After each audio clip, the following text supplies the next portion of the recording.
2018 সালে সারা বাংলাদেশে একসাথে পরীক্ষা হয়েছে। এখন এই যে সময় এসে দেখো এক একটা বোর্ডে এক এক রকম প্রশ্ন হচ্ছে, কোনো বোর্ডে সহজ হচ্ছে ভাই, কোনো বোর্ডে কঠিন হচ্ছে। কিন্তু এটা কেন হবে?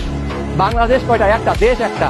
তুমি এই এইচএসসির পরে তুমি যখন ভার্সিটি অ্যাডমিশন টেস্ট দিতে যাবা, তখন তুমি কোন বোর্ড থেকে আসছো এটা কি তোমার দেখবে? আমাদের বিশ্ববিদ্যালয়গুলো সিটগুলো কি বোর্ড ভিত্তিক কি ভাগ করা, বা সেটা করলে কি ঠিক হবে? হবে না। তার মানে কি এক এক বোর্ডের প্রশ্ন এক এক রকম হচ্ছে। কোন বোর্ডে পাস করতেছে 60%, কোন বোর্ডে 80%, কোন বোর্ডে এ প্লাস পাচ্ছে 50,000, কোন বোর্ডে 10,000, 20,000। তাহলে কি হলো ভাই? এটা কারণটা কি? কারণটা যে বোর্ডে ফেল করতেছে বেশি ওই বোর্ডের স্টুডেন্টরা কি সব খারাপ? বিষয়টা সেরকম না। কোন বোর্ডে প্রশ্ন কঠিন হয়, কোন বোর্ডে প্রশ্ন কি হয়, সহজ হয়। তাহলে এই বৈষম্য, এই শিক্ষা ক্ষেত্রে বৈষম্য যদি দূর না করতে পারে, বাংলাদেশের বৈষম্য জীবনে দূর হবে।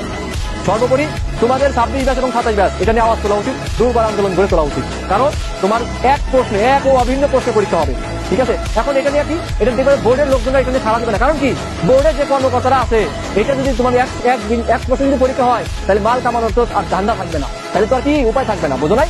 এই জন্য তো এটা করতে হবে, ঠিক আছে? এক ও অভিন্ন প্রশ্ন পরীক্ষা হইতে হবে।